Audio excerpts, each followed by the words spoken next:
यह समाचार हमास के नए मुखिया याह्या सिनवार की मौत पर आधारित है, जिसे इजरायल ने हाल ही में मार गिराया है।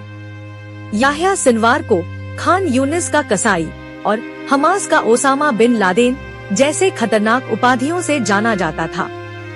7 अक्टूबर को इजरायल पर हमास के हमले के पीछे उसे मुख्य साजिशकर्ता माना जाता है, जिसमें 1200 से अधिक इजरायली नागरिक मारे गए थे।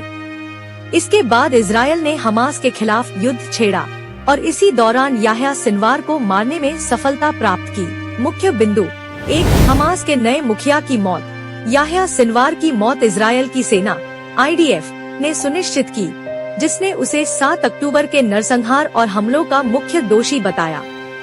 इस हमले के कारण इजरायल और हमास के बीच युद्ध छिड़ गया, जो अब भी जारी है। इजरायल के प्रधानमंत्री बेंजामिन नेतन्याहू ने इसे 7 अक्टूबर के हमले का बदला बताया है। 2, सिनवार का क्रूर इतिहास। याह्या सिनवार अपने क्रूर और हिंसात्मक कृत्यों के लिए कुख्यात था। उसे हमास के आंतरिक खुफिया तंत्र का संस्थापक माना जाता है और उसकी क्रूरता के कई किस्से प्रसिद्ध हैं। उसने इजरायल के लिए जासूसी के संदेह में लोगों को बर्बरतापूर्ण ढंग से मार डाला और फिलिस्तीनी नागरिकों को भी गद्दारी के संदेह में सजा दी।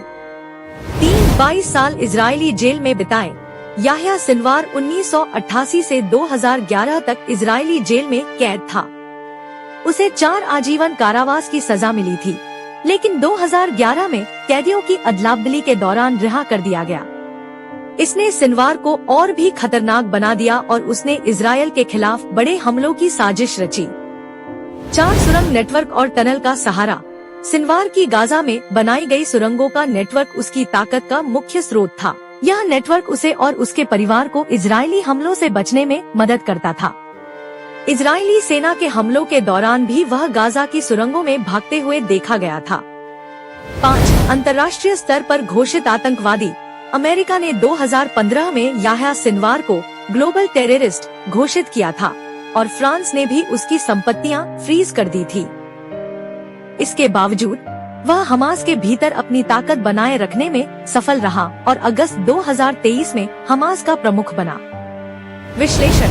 याह्या सिनवार की मौत इजरायल के लिए बड़ी सफलता मानी जा रही है, क्योंकि उसे 7 अक्टूबर के हमलों का मास्टरमाइंड माना जाता था। सिनवार की मौत हमास के लिए एक बड़ा झटका है, क्योंकि वह गाजा में हमास के सबसे प्रभावशाली और क्रूर नेताओं में से एक था।